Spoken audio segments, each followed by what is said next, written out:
correo personal. ¿Se ve? Sí. Ya, lo importante es el contenido. Lo que vamos a conversar. Ya.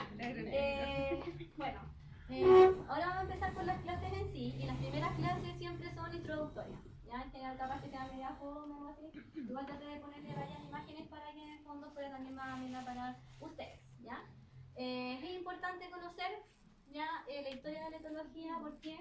Porque en el fondo nos permite comprender cómo se ha ido avanzando, ¿ya?, en el estudio del comportamiento de los animales.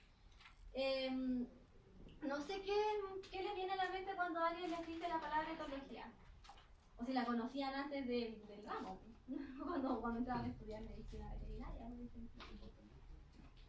Ya, ¿cómo? ¿Ya? O sea, no significa, o sea, ¿cómo lo relacionan la etología? ¿Por qué se les viene a la mente la primera palabra cuando lo escuchan? ¿Comportamiento animal? Comportamiento animal, ¿ya? Bueno, vamos a ver entonces qué entendemos entonces por comportamiento animal y qué entendemos por etología. ¿Ya? Hay que partir por una parte. Vamos a hablar sobre entonces, la primera parte son conceptos básicos. Cuando vean la presentación, ¿ya?, van a ver que en general son, yo separo así como los temas en distintas, como en grandes áreas. Entonces al menos va a tener más sentido cuando lo vean ustedes. Ya cuando lo vean así como entonces, en la primera parte vamos a conversar sobre conceptos básicos, ¿ya? ¿Qué es la etología? ¿Ya? La etología es el estudio científico, ¿ya?, del comportamiento animal, cuáles son sus causas, la función biológica, el desarrollo y la evolución de él. ¿Ya?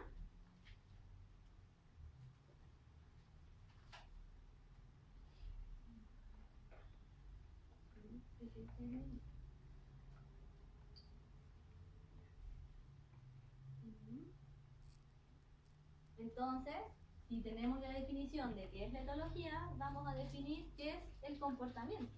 ¿Ya? El comportamiento, ¿qué es? Es todo lo que un animal hace, todo, ¿ya?, como resultado del análisis del estímulo que hay en el medio ambiente. Entonces, estas respuestas pueden ser desde muy básicas, como las denominadas respuestas reflejas, hasta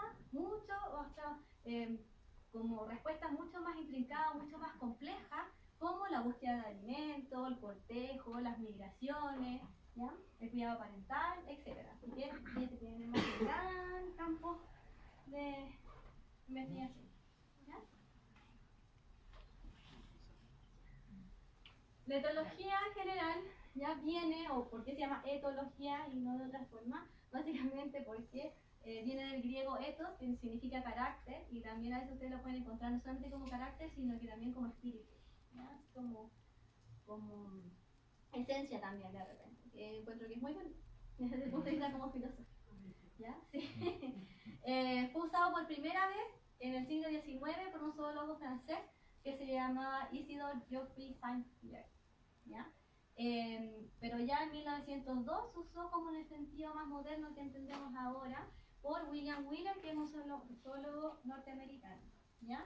Y en el fondo hoy en día, ¿ya?, cuando ustedes busquen o si quieren ahondar más en el tema, lo pueden encontrar más como estudio del comportamiento animal, más que solo la palabra etología, ¿ya? Ahora, como ha avanzado el tema, pueden encontrarlo también como estudio del comportamiento animal o biología del comportamiento, ¿ya? Ahora, la segunda parte, vamos a hablar sobre la historia de la etología, ¿ya?, de cómo hemos ido avanzando hasta lo que tenemos el día de hoy, ¿ya? En general, la historia de la etología se puede separar como en tres grandes grupos, o sea, tres grandes etapas históricas, ¿ya? La primera es la historia antigua, ¿ya?, sobre cómo, desde cuándo en general el ser humano se ha interesado por el estudio del comportamiento animal. Luego ya, entre el siglo XVIII y el XIX, ocurrió la fundación de la etología como ciencia en sí, y luego ya cuando empezó a desarrollarse un poco más, ya a estar más instaurada, pasamos a entonces la etología clásica, ¿ya?, que es del siglo XX, más o menos, ¿ya? Y después, bueno, ahí no puse la etología como más actual, porque en el fondo eso lo podemos hablar más desde los nuevos como acercamientos o las aplicaciones de la etología en la época actual.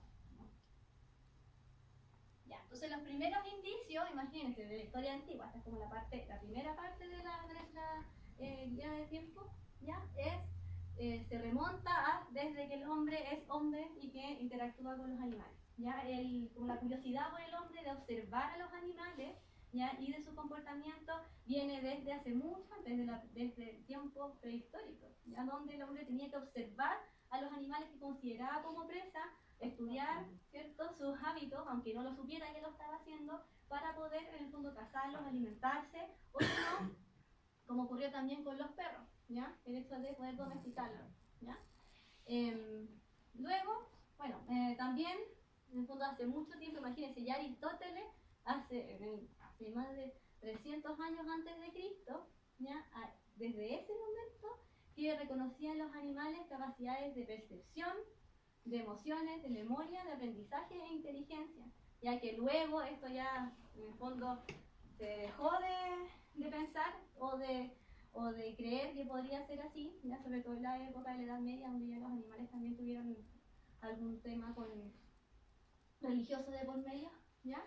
Y de hecho Aristóteles escribió como el primer libro sobre comportamiento que alguna vez se podía haber hecho, que se llama Historia de los Animales, ¿ya? Donde él recopiló como información observacional del comportamiento en más de 500 especies animales, ¿ya?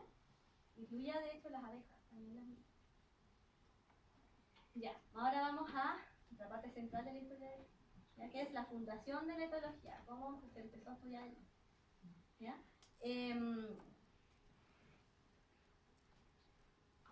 John Ray, que es un zoólogo británico, ya en 1676 publicó un texto que se llamaba Los instintos de las aves. Y él lo que publicó ahí era que los pájaros, observó que los pájaros, a pesar de que abandonaban su nido cuando eran muy jóvenes, luego cuando eran adultos eran capaces de recrear los mismos nidos que se generaban su especie al ser adultos, ¿ya? Inclusive al haber sido separados o haber seguido sus nidos cuando eran recién unos polluelos jóvenes. Y esto sin querer queriendo para él, ¿ya? Describió comportamientos que se desarrollan entonces sin ser aprendidos o también los comportamientos que llamamos innatos.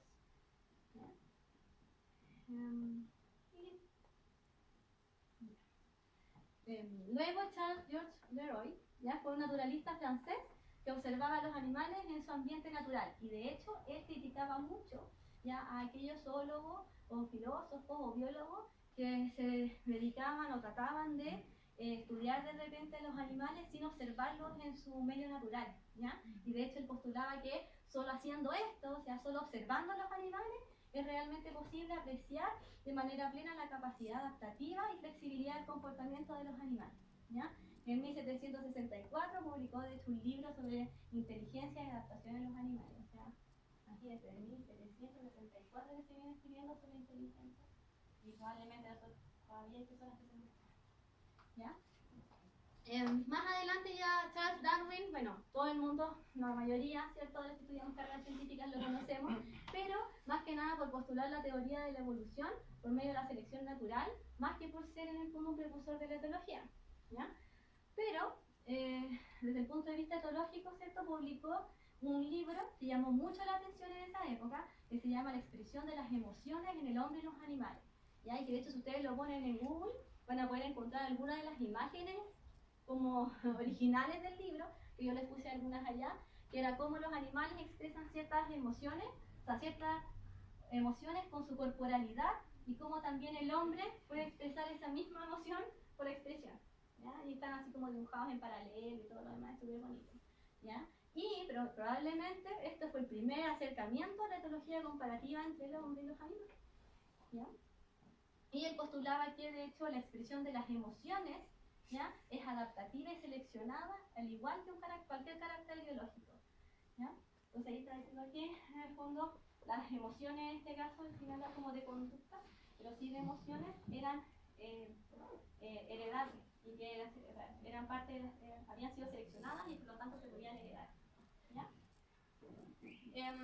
Luego Charles Otis Whitman, ¿ya?, también fue un zoólogo en general. Si ustedes se dan cuenta que en un principio todos no existía la etología como obviamente una rama, así como etólogo, no sé cuánto, ¿cierto? Porque recién se estaba formando todo. Pero en su mayoría se trataron de zoólogos, ¿ya? Algunos también médicos y también algunos psicólogos, ¿ya?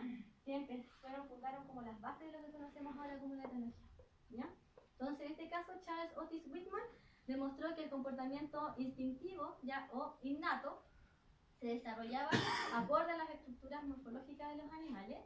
Y por otro lado, Douglas Spalding, que es un biólogo británico, fue de los primeros en realizar estudios como tal en el comportamiento, ¿ya? Donde se realizaron las primeras observaciones en pollo, que luego serían descritos por Lawrence como implantar, como que en el fondo se realizaban los estudios en comportamiento, pero todavía era más de tipo descriptivo, ya no todavía tanto como experimental, ya que eso vino después en esta parte, ya que en el fondo es como la tercera parte del desarrollo de la etología, que ya cuando empezamos a hablar de etología clásica, ya que en el siglo XX. Entonces, ¿qué pasa? ¿Qué pasaba al principio? ¿Qué creen ustedes desde el punto de vista? Si se acuerdan, ya como tienen que regresar, yo creo como octavo básico, algo así. ¿Qué pasaba en las primeras décadas del siglo XX? ¿Qué pasó como en 1914 al 18 y después entre el, no sé, contaremos el 39 y el 45? Claro. Entonces, en general, como ocurrieron la Primera y Segunda Guerra Mundial, ya en general como que eso también tendió como a dividir un poco a las distintas corrientes de la ciencia. ¿Ya? Y eso pasó en el tema también del comportamiento, donde las escuelas como americanas y europeas tomaron distintos rumbos, por así decirlo. ¿Ya? Entonces, de esta forma, la escuela europea ya se siguió más la línea de la etología, ya donde en el fondo estipulan que el comportamiento animal es un fenómeno biológico y por ende es producto de la evolución, y se basaba principalmente en observar a los animales en su medio natural, ¿ya? Y ahí vamos a tener a Tinbergen, a Lawrence y a von Fitch, que no sé si alguna vez les escucharon o les hablaron en zoología, ¿cierto? De que Tinbergen y Lawrence se consideran como los padres de la etología, ¿no? Como clásica. También, yo se los voy a decir igual, ¿ya? Mientras que la escuela norteamericana se fue por el lado de la psicología comparada, ¿ya? ¿Y cuál es la idea de la psicología comparada? Es enfatizar el rol del aprendizaje en la conducta. Entonces ellos sí empezaron a observar a los animales, pero ya en condiciones de laboratorio, ¿ya? Empezaron a ver qué pasaba en el fondo si sometía a cierto animal a ciertos retos mentales, ¿ya? O a ciertas cajas puzzles que tenían que abrir, ¿ya? Y ahí, por ejemplo, tenemos los experimentos de Pavlov y de Skinner. No sé si alguna vez han escuchado la caja de Skinner. Sí, la caja de Skinner. Sí, lo vamos a ver también en qué consistía, ¿ya? Que principalmente sentó las bases de lo que es el condicionamiento operante hoy día, que de eso es lo que ocupamos en el comportamiento, al menos en el contexto. Consulta, ¿el condicionamiento operante es lo mismo que el condicionamiento positivo? Es que, o sea, que no necesariamente, porque el condicionamiento operante, ahí tú, entendiendo el condicionamiento operante, que después lo vamos a ver en un nuevo capítulo, tú puedes entender el refuerzo positivo, qué significa el refuerzo positivo, el refuerzo negativo, el castigo positivo y el castigo negativo, ¿ya? Pero funcionan de la misma manera, ¿ya? Pero, o sea, de distintas maneras, pero la base de eso es el condicionamiento operante, porque tú puedes condicionar a un animal con esas cuatro técnicas, ¿ya? A generar mayor probabilidad de presentación de una conducta o menor probabilidad de presentación de una conducta, ¿ya? Suena terriblemente enredado, pero después de verdad que se entiende. De verdad que se entiende. Ténganme. Ya. Bueno, entonces, como estábamos hablando, vamos a ver primero cuál es como toda la escuela más como conductista, ¿ya? O también desde el punto de vista de la psicología comparada, ¿ya? Ahí tenemos como todo el mundo, creo que todos nosotros hemos escuchado alguna vez de Pavlov y de los perros de Pavlov, ¿ya? Él se ganó, imagínense, el premio Nobel de Fisiología, hoy se llama así, premio Nobel de Fisiología o Medicina, como que incluye a todos, ¿ya? En 1904, ¿ya? ¿Por qué? Porque gracias a los experimentos con sus perros, que de hecho fue de casualidad, porque él estaba como investigando otras cosas y se dio cuenta que los perros que él tenía para su experimento respondían de cierta forma frente a los laboratoristas que le daban comida. ¿Ya? Entonces dijo, hoy voy a probar, de repente voy a hacer este experimento. ¿Ya? Y gracias a eso descubrió la respuesta condicionada, ¿ya? Que conocemos actualmente como condicionamiento clásico, ¿ya? Que en el fondo lo que hace el condicionamiento clásico es describir que es un tipo de aprendizaje, ¿ya? Que es asociativo, se asocian dos cosas, ¿ya? En el cual no hay contingencia o relación entre la respuesta y el refuerzo, ¿ya? ¿Qué significa eso? Que suena así como medio como chino, ¿ya? ¿De qué se trató el experimento? ¿Ya? Se trata, por ejemplo, que en un principio tenemos un estímulo, ¿ya? Que de por sí no es condicionante, ¿ya? Por ejemplo, de alguna respuesta, es nulo, ya no hace nada. Por ejemplo, el sonido de la campana, que en vez de una campana era un metrónomo, pero bueno, hacía sonar una campana y el perro no tenía respuesta, ya era nula, no pasaba nada, ¿ya? Pero tenía también se genera, ¿qué pasa? Que hay un estímulo incondicionado que genera una respuesta incondicionada, porque la comida de por sí genera salivación en los perros, ¿cierto? Entonces, durante su experimento, lo que él hizo fue poner esta clave o este estímulo condicionado, ¿cierto? Que en el fondo nulo o que no pasa nada, ¿ya? Lo sumó con este estímulo incondicionado, o sea que de por sí genera la respuesta ya de salivación en el perro en este caso, y se genera una respuesta, ¿ya? Y eso repetido muchas veces, finalmente lo que hace es que el perro, que en un principio no tenía una respuesta a un estímulo neutro, ahora genera la misma respuesta, ahora genera una respuesta condicionada por su aparición. No sé si se entendió bien eso. En el fondo esa es la idea, ¿ya?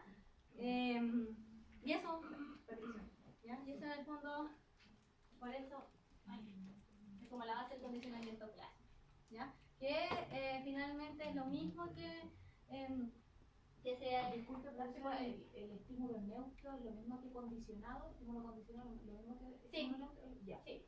Ya condicionado es porque en el fondo tiene que haber una condición de por medio. Por eso Ya. es como tan complicado de entender. Y el incondicionado es el alimento porque de por sí lo ve y salir. Sí, eso. ¿Ya? Esa es como la idea. ¿Ya? Y finalmente también ahí ocurrió un problema de traducción. Porque en el fondo no es condicionado o incondicionado, sino que es como condicional. Claro, sí, Es condicional para algo y no condicional para algo. Entonces, como que en español es una ensalada, ¿ya? Pero finalmente es eso, ¿ya? Sí, es un estímulo neutro. Gracias a un estímulo incondicionado genera una respuesta. Al hacer varias repeticiones de asociación entre ambos, se genera finalmente una respuesta condicionada a un estímulo que antes no generaba respuesta, ahora sí genera respuesta de tipo condicional, ¿ya? Más que nada porque está presente, pero eso es condicional, ¿ya?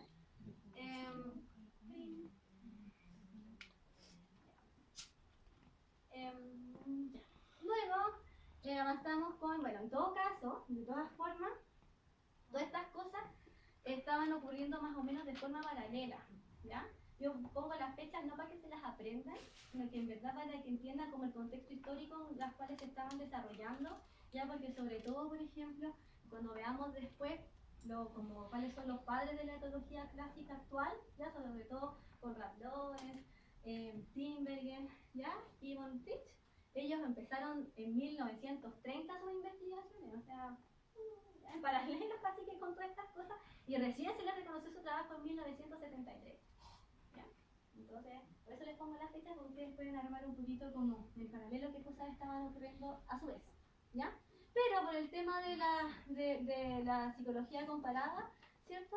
Edward Thorndike, que es también psicólogo norteamericano, fue el primero en analizar en forma empírica y teórica el aprendizaje animal, ya mediante observaciones. Entonces él creó dos libros que son súper importantes, ya en este tipo de escuela, que es la introducción a la psicología comparada y también uno que se llama inteligencia animal, ¿ya?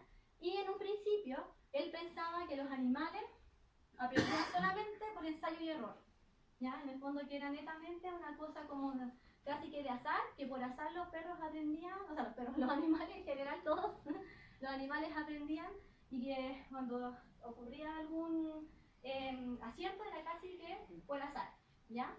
Y en el fondo él empezó a hacer experimentos e investigaciones. De hecho, partió como en el sótano de su mentor a hacer experimentos, y luego siguió avanzando, estudiando distintas especies, con pollos, ¿ya? También con gatos, donde finalmente lo más importante ¿ya? O lo que yo quiero que se queden de este psicólogo es que gracias a él podemos hablar, o se descubrió la llamada ley del espejo, ¿ya? En 1898, ¿ya? Que la idea de la ley del efecto es que se realizaron, básicamente lo que él hizo, realizó estudios con gatos, donde los metía dentro de una caja puzzle, donde ellos debían resolver cómo salir, ¿ya? Y esta ley luego permitió explicar la teoría de Skinner del condicionamiento operante. Esta es como la base, como que explica cómo se genera el condicionamiento operante, que después Skinner más adelante no pudo como postular, ¿ya? Pero aquí puse diagramas de explicación, ¿ya? Esta era la caja puzzle de Thorndike, ¿ya? La idea era que era una caja, ¿ya? Donde había un gato encerrado dentro, y el gato tenía que activar una palanca, y si activaba esa palanca se abría la puerta y el gato podía acceder a la comida, que era atún, tenía atún afuera, ¿ya? Esa era la idea. Entonces, ¿qué es lo que él observó? Porque él pensaba que en una primera instancia, que él postulaba que los animales aprendían solo por el ensayo y error, y era casi que por azar, le chunté y salí, ¿ya? Pero lo que él observó fue esto, ¿ya? Que en la medida que se generaban como repeticiones sucesivas, o sea que él volvía a meter al gato dentro de la misma caja, el tiempo de resolución del problema disminuía. O sea, cada vez lo hacían mucho más rápido, ¿ya? Y por eso en el fondo, y cada vez en el fondo jalaban como más rápido la palanca para salir, ¿ya? Y como con mayor intensidad, ¿ya? Entonces, esto que luego nos permite como diversidad es que en general un comportamiento tiende a repetirse en el tiempo cuando tiene una consecuencia satisfactoria para el animal, ¿ya? Y eso es lo mismo que después vamos a ver en el tema del condicionamiento operante, ¿ya? Que básicamente es que los animales responden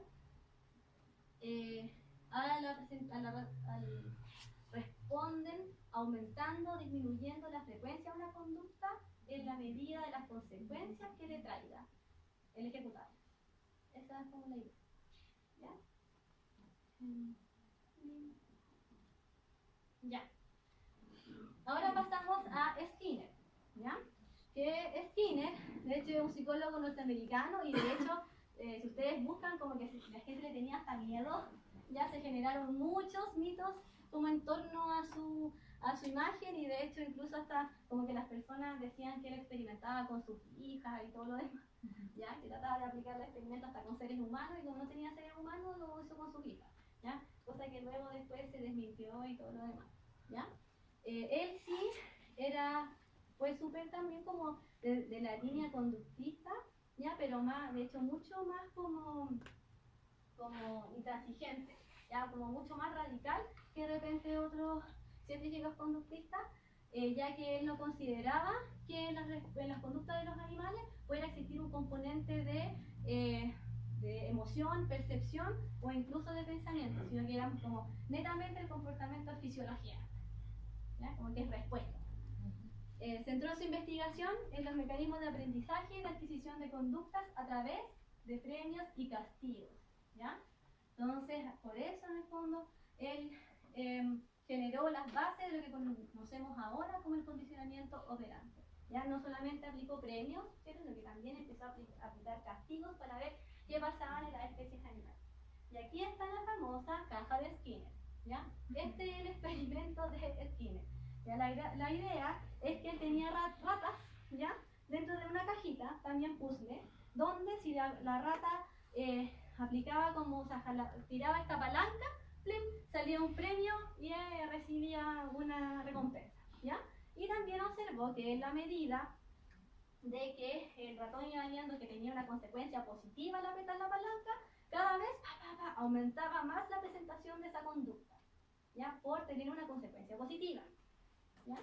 Pero también se dio cuenta de que, no sé si ustedes ven aquí, que aquí dice que esto es como una base que genera shock eléctrico, ¿ya? Entonces, ¿qué pasa? Que también empezó a aplicarle choque eléctrico a los ratones si es que tocaban, por ejemplo, un interruptor, o sea, todo el tiempo, por ejemplo, ya, empezaba a generar una condición de incomodidad, ¿ya? En ese pobre ratón. Entonces estaba todo el rato, presente el shock, y si el ratón lograba encontrar un botón que la apagaba, cesaba las sesiones de electroshock. Y así también se dio cuenta que en la medida que cada vez que volvía a darle un shock, el ratón con mayor rapidez iba y apretaba el botón que necesitaba apretar para que dejara de ocurrir la conducta indeseada, ¿ya? Entonces, por eso también es en base a castigos, ¿ya? Y gracias a eso, entonces, y así también, bueno, también si ustedes ven acá tenía algunas luces ya rojas o blancas que eran más que nada de indicadores, eran indicadores de lo que iba a venir. Entonces también descubrió que los ratones se anticipaban a lo que iba a pasar. Entonces si sabían que la luz, por ejemplo, la luz roja, tenía que apretar la palanca para que saliera la comida. Si se prendía, por ejemplo, la luz blanca, era que iba a venir el electroshock, entonces se adelantaba y apretaba antes como el perro de carne. Entonces, en el fondo, la idea fue súper terrible, ya, porque practicaba gracias al sufrimiento animal, ¿ya? Sí, era como una caja de datos, básicamente. Y por eso la gente también tuvo mucho miedo, ¿ya? Porque él era, de hecho, no les conté, pero en esta foto que está acá, si se dan cuenta sale como unas palomas ahí, porque él decía así como, ya, pásenme cualquier animal y yo le puedo enseñar o condicionar a que haga lo que yo quiera.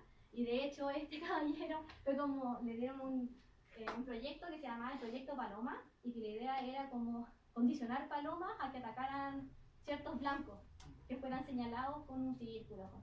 Entonces, claro, mediante luces, por ejemplo, hacían un blanco a no sé, a unos soldados, y las palomas se le tiraban, así lo picoteaban, ¿ya? O cosas así, o eran palomas que tenían explosivos, pues. Entonces decían, ya, ataquen todas las palomas así a ese tanque, le ponían la señal y las palomas ¡buah! Volaban y pero después se dieron cuenta que eso se podía hacer con armas, entonces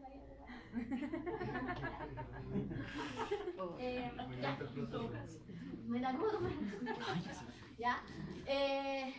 Bueno, épocas de guerra.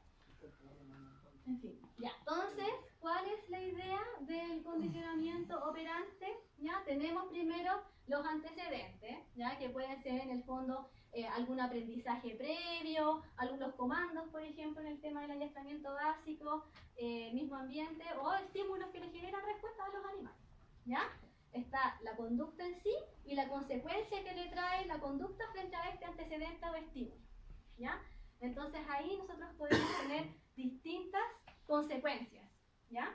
Por ejemplo, y aquí sale entonces el tema del concepto del refuerzo y del castigo, ¿ya? Esa es la idea. Entonces se generan como los 4 cuadrantes del condicionamiento operante, ya que ustedes también lo van a poder ver. En el fondo lo que dice básicamente es que van a haber ciertas consecuencias que van a hacer que la conducta tienda a repetirse en el tiempo, como por ejemplo el refuerzo positivo, si lo hacemos con perros básicamente, o con las mismas ratas, ya de la caja, en la medida en que ellos tocaban una palanca o aplicaban cierta conducta sobre un estímulo, palanca, ¿cierto? Recibían una respuesta positiva, entonces tendían a repetirse en el tiempo y mantenerse.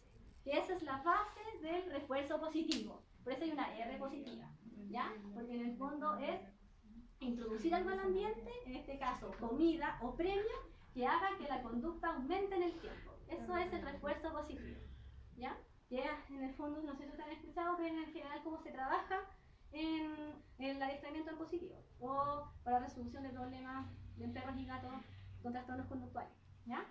Pero también está el tema, por ejemplo, de el refuerzo negativo, ¿ya? Que el refuerzo que algo sea positivo o negativo no quiere decir que sea bueno o malo, ¿ya? Lo positivo o negativo lo que quiere decir es que se agrega o se quita al ambiente, ¿ya? Entonces, refuerzo positivo es algo que se agrega al ambiente. Refuerzo negativo es algo que se quita del ambiente para ambas aumentar la frecuencia de representación de una conducta en el tiempo, ¿ya? Esa es la idea, ¿ya? Y justamente lo que les expliqué anteriormente con la rata, que le daban todo el rato el electroshock, eso es el refuerzo negativo. En el fondo yo quito algo del ambiente, quito el electroshock, para aumentar la presentación de una conducta. O sea que el ratón esté todo el rato tratando de tocar el botón para que no le dé el electroshock, ¿ya? Pues es lo mismo que estar ahogando a un perro mucho rato, ¿cierto? Y que el pobre perro después no le queda otra opción más que sentarse para quitar ese estímulo del ambiente y genera entonces en el fondo el aumento de la presentación de esa conducta en el tiempo, porque el perro va a tender siempre a sentarse para que no le tironeen el cuello, ¿ya? Es lo que pasa con los collares de ahorque, ¿ya?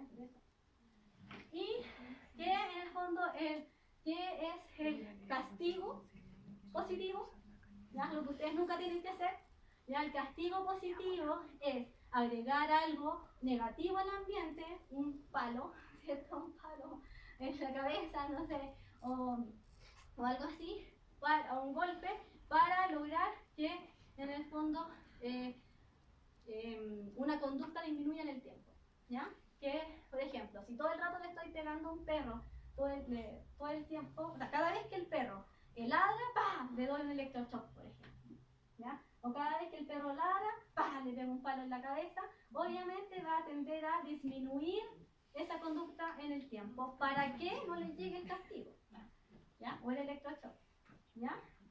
Y en el caso del castigo negativo es quitarle algo al ambiente para que disminuya esa conducta. Por ejemplo, el aislamiento social, ¿ya? Por ejemplo, yo estoy jugando con un perro, ocurre la conducta que no quiero que haga, por ejemplo, que me muerda, ¿cierto? Yo le quito entonces las cosas buenas, que es mi presencia, y lo dejo solo.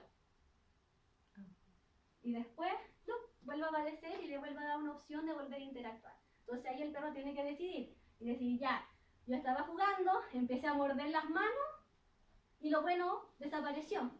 Entonces, como no quiero que desaparezca, tiendo a disminuir esa conducta en el tiempo, ¿ya? Que sería morder las manos. Eso. ¿Se entiende? Más o menos un poquito.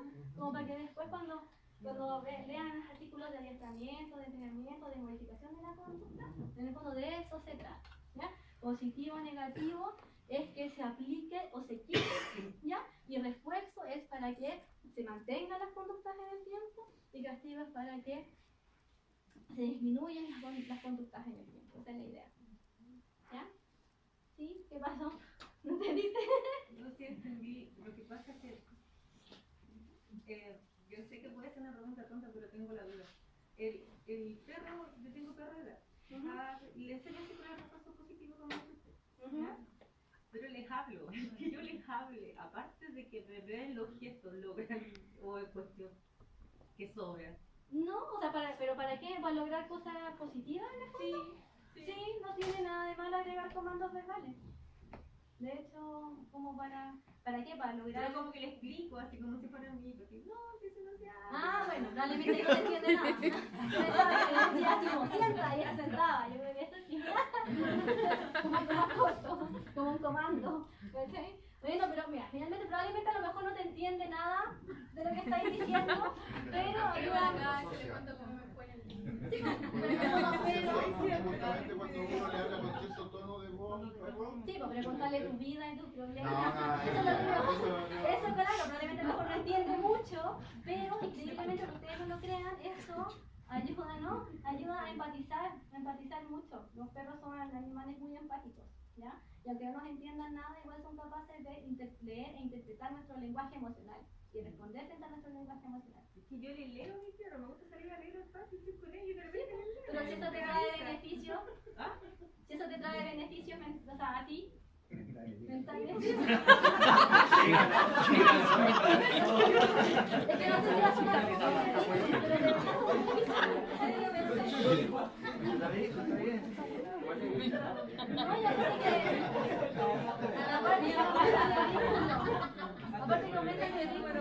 Ok. No, y aparte que aumenta el ridículo, porque el ridículo Ok, lo hace corten. aprendizaje. Ah, bueno. Toma dos. Ahí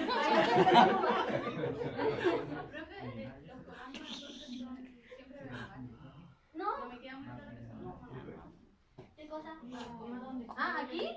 No, esto es cualquier cosa, o sea, esto es un estímulo cualquiera, ¿cachai? Un estímulo cualquiera. Por ejemplo, ahí dice comando porque en verdad cuando uno le enseña a un perro adiestramiento básico, o sea, venir a sentarse o echarse, o dar la pata, lo que sea, lo que tú le quieras enseñar, tú le das un comando, que puede ser un comando no verbal, con señas, ¿cachai? Puede ser sienta, échate, quieto, ¿ya? O puede ser sienta, con verbal, ¿ya? Entonces eso es lo que está diciendo. Entonces si cada vez que tú a tu perro le dices sienta, y él se sienta y tú le das un premio, una consecuencia positiva, entonces va a tender a repetirlo en el tiempo. Eso es lo que dice. O sea, acá pueden ser muchas cosas. Puede ser un estímulo de por sí, pueden ser el comando, pueden ser en el fondo, ¿cómo se llama? ¿Cricket? Sí, es clicker. Pero los comandos siempre tienen que ser cortos, ¿verdad? Como palabras. Mira, en verdad, con la práctica uno se da cuenta que hay público para todo, así como que hay para todo. Ya, de hecho, siempre no, y de hecho, yo sí, pues lo hacen, ¿ya? Pero eso más que nada también depende de cada animal, o sea, de que ellos lo puedan entender y si funciona para ti, súper. De hecho, una vez nosotros estábamos haciendo una modificación con un poodle que era súper complejo, que protegía recursos, mordía, así va, era súper como inestable, también súper difícil de leer, entonces de repente estaba trabajando y se tiraban encima, ¿ya? Entonces era medio de lo y él también, o sea, él sabía sentarse, decía ahí sentado, se sentaba, ver, no sé qué, la cuestión, y para echarse no... Para echarse, la única forma en que se echó es cuando le decíamos acostadito. Tenía que decírselo así. Le decía con el mismo comando no verbal, con las manos así, le decía, échate, se miraba. Abajo, dámonos, acostadito. Entonces, las funciones, ¿cachai? Ahora, ¿cómo llegaron a esa palabra? Sí, pues. ¿Ya? Ya.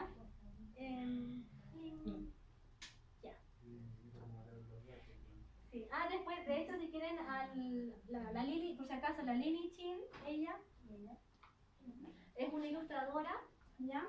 Que si ustedes la buscan, es súper buena para explicar conceptos de aprendizaje, ¿ya? O conceptos de adiestramiento, o en general. ¿Cómo se llama?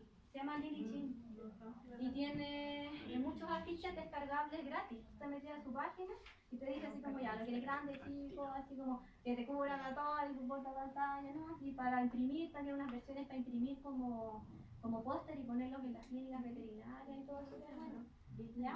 Y ella también ayuda a explicar de manera mucho más lúdica de repente conceptos que son súper difíciles de explicar con palabras, ¿ya? De hecho, tiene también otros afiches súper bonitos de los cuadrantes de condicionamiento operante, que sería el refuerzo positivo, el refuerzo negativo, el castigo positivo y el castigo negativo. ¿Ya? Así tal cual, se escribe como usted... Sí, Lili Chin. Lili Chin, o sea... Sí, Lili Chin. Y ahí se dan cuenta que casi todos los afiches, el protagonista es su perro Boogie, que existe de hecho. Y hay un bulldog francés que tiene también los... Ya. Entonces, ahora viendo el tema de la etología clásica, ya ahora pasamos más al tema ya netamente de la etología, ya no tanto de la psicología comparada o del conductismo, de estar así como probando, ¿cierto? Cómo los animales responden, ¿ya? Frente a ciertos estímulos y cómo se puede generar aprendizaje, ¿ya? Este es el lado más de la etología clínica, de la etología como tal. O sea, del estudio de los animales en su estado más natural, ¿ya? Y aquí tenemos a los clásicos representantes que siempre les van a salir juntos, por eso los puse juntos, ¿ya? Que son Carl von Fritsch, Konrad Lorenz y Nicholas Timberg, ¿ya? que generan ellos, ¿por qué siempre salen juntos? ¿Ya? Porque los tres, a pesar de estar estudiando durante mucho tiempo distintas investigaciones en el área de la etología, a los tres juntos les dieron en 1973 el Premio Nobel de Fisiología o Medicina. ¿Ya? Por eso siempre los van a encontrar juntos. ¿Ya? Igual entre Lorenz y Tinbergen hicieron colaboraciones y publicaciones en común. ¿Ya? Pero en general se les junta a todos así en una sola ensalada por eso. ¿Ya? Porque se ganaron en el mismo año el Premio Nobel. ¿Ya? Ahora, les voy a explicar por qué cada uno se ganó el Premio Nobel. ¿Ya? Básicamente Carl von Fritsch estuvo 60 años investigando ya la comunicación de las abejas. ¿Ya? Y en su libro que se llama La danza de las abejas, que le generó entonces el ganarse el premio Nobel, lo que él hizo fue explicar cómo cuando una oveja obrera encuentra una fuente de alimento, ya va a explorar, encuentra una fuente de alimento que ella cree que vale la pena, vuelve a la colmena y genera todo una danza, ¿ya? Que son una serie de movimientos ya dentro de la colmena, dentro del panal, que le transmite la información al resto de las ovejas obreras dónde está ubicado esa fuente de alimento, ¿ya? O sea, hasta dónde, si está más lejos o más cerca, ¿ya? En qué ángulo tienen que volar las abejas para encontrar la flor y cuánto se van a como casi que demorar entre ir y volver, ¿ya? ¿Por qué? Porque también si ustedes se dan cuenta, pucha, este se ve súper feo aquí, ya la presentación se les va a ver mejor, más nítido, ¿ya? Que en el fondo si se dan cuenta es un movimiento, ¿ya? Como más o menos circular, donde después tiene una línea central. Aquí, ¿se alcanza a ver? Ya, y esta línea central lo que hace es explicarle a las otras abejas cuán cerca o lejos está la fuente de alimento, en distancia. Entonces, si es que se demora más las abejas en realizar este movimiento central, quiere decir que está más alejado, mientras que si se demora menos en realizar este movimiento, hay una fuente de alimento que está más cerca. ¿Ya? Y lo importante es que se dieron cuenta que tanto la danza, el hecho de generar estos movimientos en sí, como el poder interpretar esta danza o interpretar qué quieren decir estos movimientos, son patrones de comportamiento que son genéticamente programados. O sea, no son aprendidos entre las abejas, ella viene determinado genéticamente entre las ovejas obreras. ¿Ya? Así que se ganó. Imagínense, mi tesis no es nada, mi tesis de pregrado no fue nada, al lado de 60 años de investigación, que todavía están a tiempo de hacerlo, como es, 60 años, pero al menos se ganó un Nobel, puede ser muy feliz. ¿Ya? Por otro lado, Konrad Lorenz, ¿ya? Que a veces también es como considerado uno de los padres de la etología clásica, junto con Nicola Tinbergen, ya estudió, entre muchas cosas, los patrones de acción fija en aves, ¿ya? O también llamados comportamientos innatos, ¿ya? Que son característicos para cada especie, ¿ya? Entonces lo que él hizo fue experimentar con aves jóvenes, ¿ya? Los criaba, ¿cierto? A mano, los hacía nacer de una incubadora y en el fondo se dio cuenta de que a pesar de que nacieron de una incubadora, ¿ya? Y no de su madre, ¿ya? Así como empollándolos ahí y todo, se dio cuenta que estos polluelos tenían patrones de conducta que no habían sido aprendidos, porque en el fondo no aprendieron nunca de su madre, sino que, por ejemplo, les ponía arrancaban de un depredador, por ejemplo, o en la sombra de un depredador, ¡guau! Y las aves arrancaban igual, siendo que nunca habían sido aprendidos, aprendidos desde su madre, y él los había criado básicamente a mano, ¿ya? Entonces ahí se dio cuenta que existían ciertas conductas genéticamente determinadas, o que denominó patrones de acción, ¿ya? También estudió y observó que experiencias de animales jóvenes durante periodos críticos del desarrollo, o sea, los primeros periodos del desarrollo, si es que estos animales, o en general eran como gansos, entonces ustedes lo han visto de repente, o patos, que es típica la imagen de Tinbergen con todos los patos atrás, caminando, todos los gansos atrás, ¿ya? Es porque me he dado cuenta de que en los primeros desarrollos de los animales existen ciertos periodos críticos de desarrollo de las conductas innatas. En el fondo, si no tienen un modelo al cual seguir, se apegan a lo primero que ven, ¿ya? Y eso es lo que se denomina impronta, ¿ya? Que también, de hecho, le refirió a él el consiguió el premio Nobel gracias a eso, ¿ya? Y por otro lado, Nicolás Tinbergen, él es el precursor de la etología más que nada experimental, ¿ya? Porque si bien Tinbergen también Lorenz fue un gran etólogo, sus investigaciones se generaron más que nada en la observación, en la etología más teórica y observacional, ¿ya? Mientras que Nicolás Tinbergen es el precursor de la etología experimental, o sea, él empezó a ver qué cambios en la conducta habían en los animales cuando se modificaba el entorno natural en los que ellos vivían, ¿ya? De esta manera, generó ingeniosos experimentos y fue el primero también en ocupar maniquís o muñecos, ¿ya? Para probar las teorías que en el fondo él y su grupo de estudiantes querían probar o estudiar. Ya de esta forma, bueno, en 1951 su libro más conocido es que publicó El estudio del instinto y a él se debe la observación del llamado estímulo supranormal, ya que también es una de las bases de la motivación de la conducta.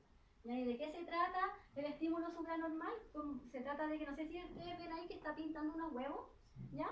Entonces lo que en uno de los experimentos lo que hizo fue pintar huevos falsos, ¿ya? Pintaba huevos falsos que con colores, por ejemplo, si los huevos eran azules, ellos pintaban huevos azules, pero azules mucho más intensos que los de la especie real, y se dio cuenta que estas aves eran capaces de abandonar sus propios huevos por ir a empollar estos otros huevos más vistosos.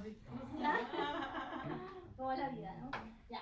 Y así también se dio cuenta de que incluso no solamente cambiando el color, a veces el tamaño, o sea, también experimentó con huevos más grandes. Entonces de repente ya había una especie animal que criaba sus huevos y él le ponía como un super huevo, ¿ya? O sea, un estímulo supranormal, o sea, mucho más grande del que en general se ve enfrentado, y se da cuenta que también los pájaros como que eran capaces de abandonar sus propios huevos por ir a empollar este huevo que muchas veces era impollable porque era más grande y se resbalaban, y aún así seguían intentándolo,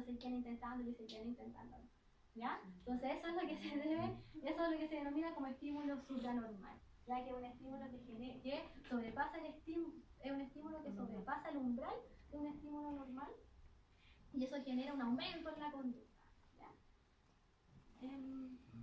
La tercera parte vamos a ver la aproximación al estudio del comportamiento animal, o sea, cuáles son los objetivos o cuál es la idea, ¿ya? O qué es lo que estudia la etología, ¿ya? Entonces, como les había dicho, en el fondo, para acá, Tinbergen es como el padre de la etología más de tipo como experimental. Entonces, en el fondo, él también determinó que para cada especie animal, el objetivo de la etología es describir el repertorio de las conductas características de la especie, o también denominado etograma, ¿cierto? Y para cada una de estas conductas descritas, explicar el control, la ontogenia, la función y la evolución. Por eso, si se dan cuenta, esto, control, ontogenia, función y evolución, es lo que sale en un principio, cuando vimos que es la etología, ¿ya? En ciencia que estudia el comportamiento, ahí su control, ontogenia, función y evolución, ¿ya? Ya. Entonces, ¿cuáles son los objetivos de la etología? Describir el comportamiento de los animales, descomponiéndolo en elementos relativamente sencillos de conducta, explicar cada uno de estos elementos, y la descripción del comportamiento de cada especie tiene como objetivo obtener el etograma de dicha especie, que es el repertorio conductual o el inventario de pautas de conducta de una determinada especie, ¿ya? De esta forma podemos ver las 4 preguntas de Tinbergen, que siempre ustedes la van a ver en todos los libros que lean de comportamiento o de etología general, van a ver las 4 preguntas de Tinbergen, ¿ya? ¿Qué son? La primera es cuáles son los mecanismos de control de la conducta, Y la otra es cuál es la ontogenia de la conducta, que vamos a ver que son cada una, ¿ya? Pero estas son las que se denominan las causas proximales o cómo se genera una conducta, ¿ya? Mientras que cuál es la función de la conducta y cuál es la evolución de esta conducta, o sea, cómo va cambiando, ¿cierto?, a lo largo de la evolución, es lo que denominamos las causas últimas o el porqué de una conducta, ¿ya? Entonces, de esta forma, después nos vamos a dar cuenta que la etología clásica, ¿ya? O más antigua, ya de los principios del siglo XX, se dedicó más a estudiar esto, las causas proximales o cómo se genera una conducta, mientras que las nuevas tendencias de la etología ahora, que ustedes vean paper, investigación y todo lo que haya, tienden a responder el porqué de una conducta, más el cómo, ¿ya? Porque como eso que ya está casi que descrito, ahora se está viendo el porqué, ¿ya? Ya. Entonces, esto es con ejemplo más que nada para que lo entiendan, ¿ya? Así como para que se les haga un poquito más fácil entender. ¿Ya? Entonces, ¿cuáles son los mecanismos de control de la conducta? En el fondo, es más que nada el estudio de los factores internos y externos que son responsables del inicio o al final de una determinada conducta, ¿ya? El método, ¿cómo se hace? Es mediante la observación y la experimentación, como lo hicieron todos estos caballeros antes, ¿cierto? Y un ejemplo es, por lo general, cómo se estudian los factores internos y externos o los mecanismos, como por lo general están mediados por sustancias o por hormonas. Entonces, un ejemplo súper simple es estudiar el efecto de las hormonas sexuales sobre la conducta y las consecuencias que tendría entonces la castración, ¿ya? Que sería el cómo, ¿ya? ¿Y cuál es la ontogenia de la conducta? Se refiere al estudio de los cambios que se producen de una conducta a lo largo de la vida de un animal y los mecanismos que tiene para esto, ¿ya? ¿Y cómo se hace? Mediante también observación y experimentación. Y un ejemplo es el efecto del aprendizaje sobre la conducta, como los periodos sensibles del desarrollo, ¿ya? Es lo que hizo en el fondo Konrad Lorenz, ¿ya? Mientras que las otras preguntas que van más que nada relacionadas al por qué, ¿ya? Es cuál es la función de la conducta, o sea, cuál es la forma en que la conducta aumenta la eficacia biológica de un individuo, ¿ya? Se hace también mediante la observación, comparación de repente entre especies y experimentación, como por ejemplo la organización social y las variables ecológicas en la distribución del alimento. En general, ¿por qué salen más cosas ecológicas? Porque en el fondo, como la función y la evolución responden a las preguntas más de la ecología, entonces se van a dar cuenta que casi todos los estudios de ecología conductual tienden a responder estas dos preguntas, ¿ya? La función y sobre la evolución, ¿ya? La evolución de la conducta es cómo los cambios se van generando en una determinada conducta a lo largo de la evolución de esa especie, también mediante la observación, comparación entre especies y experimentación, como por ejemplo cambios en la conducta asociados a la domesticación, ¿ya? O sea, como por ejemplo, no sé, cómo los perros en el fondo han aumentado su capacidad de vocalizar. ¿Ya? O, y al fin, la última parte, ¿ya? Que es más que nada cuáles son las tendencias actuales, ¿ya? O cuáles serían como más las aplicaciones de la etología en la actualidad, ¿ya? Les puse las más comunes nomás, ¿ya? Para que no nos enredáramos tanto. Una de ellas es la ecología conductual, ya que justamente fusiona la ecología evolutiva con la de poblaciones con la etología. Su aproximación, o sea, cómo se relaciona con la etología, es respondiendo las preguntas de la función y evolución de la conducta, o sea, el por qué, y aborda las funciones del comportamiento en la biología general de las poblaciones, ¿ya? Entonces, la etología conductual, por lo general, se basa como más que nada en el individuo, ¿ya? Y ahora también hay una rama donde el individuo se transforma como en población, ¿ya? Y eso se llama ecología sociológica. La otra gran rama del estudio del comportamiento animal actual es la neuroetología y la neurociencia cognitiva. Entonces, la idea de esta rama también es más que nada intenta comprender cuáles son las estructuras del sistema nervioso central que están implicadas en la conducta, ya sea como generadoras de una respuesta o en el fondo cuáles son las zonas que se estimulan para generar una determinada respuesta, ¿ya? ¿Y eso cambia de acuerdo a la especie o no? O sea, sí, po. O sea, en general, para lo que ha servido harto, al menos en el área de pequeños, ya la neuroetología es porque se han dado cuenta de que el perro, en el fondo, al igual que el ser humano, para expresar ciertas emociones, tienden a encenderse, ¿sí? Como casi las mismas zonas del cerebro que en el ser humano. ¿Sí? Entonces, al menos en ese sentido, ha sido súper, al menos para mí, desde mi punto de vista profesional, ha sido súper como enriquecedor, ¿ya?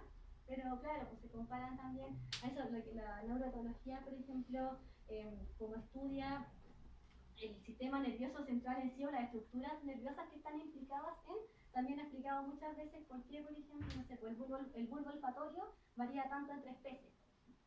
Ya de repente en los reptiles es como gigante comparado con el perro, pero el perro es mucho más grande comparado con otra especie, entonces sí se han dado cuenta de que los tipos de señales olfativas son mucho más importantes en ciertas especies que en otras.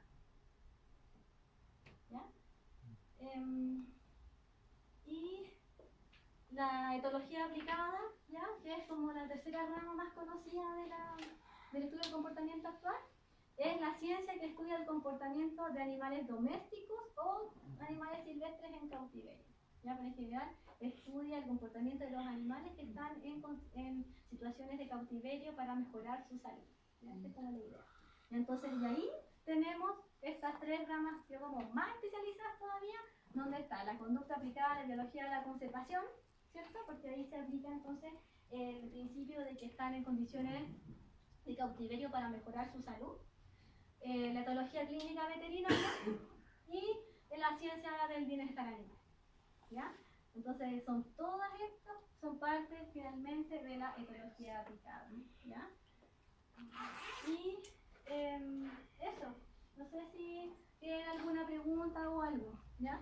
Sabía que de repente podría ser media pesada la clase como primera clase, que es como mucha información, ¿cierto? Pero la idea en el fondo siempre es tratar de que sean así, ¿ya? Como más, como un poco, no tanto, cuando tiene que ser como materias más densas, ¿ya? Y lo otro es que en este mismo Power, cuando se las pueda subir, les voy a subir las fotos de los libros que yo considero que para esta parte les pueden servir más, ¿ya? Para que ¿No vean. tienen PDF? No, tengo uno solo. ¿Dice sirve? Sí, sí, metodología de los animales también. ¿Se puede compartir? ¿El pendrive para compartir? ¿La clase de? Ah, ya, espera. Sí, la voy a... Es que yo quería... ya, no sé si... Poder ponerle los... Ah, sí, pero igual lo puedo. Sí, que era para... Sí, ¿Lo paro? Y como ya digo,